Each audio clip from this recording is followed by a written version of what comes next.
treating the Arab population as a whole, the Palestinian population as a whole, as an inferior race.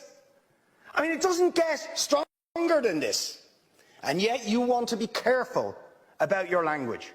You're happy to correctly use the most strong and robust language to describe the crimes against humanity of Vladimir Putin, but you will not use the same strength of language when it comes to describing Israel's treatment of the Palestinians, when it is now being documented and detailed by two of the most respected human rights organisations in the world, and indeed has been alleged by dozens and dozens of non-governmental organisations, and to be honest, anybody who looks honestly at the decades of brutal, inhumane persecution of the Palestinians, successive assaults on Gaza, the annexation of their land and territory, the systematic application of apartheid rules, you don't want to even use the word apartheid.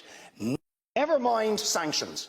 5 days sanctions against Putin and his thugs, 70 years of oppression by the Palestinians, and it wouldn't be, what was the word you used? It wouldn't be helpful to impose sanctions. Amnesty International are calling for Israel to be referred to the International Criminal Court for crimes against humanity. Will you support it?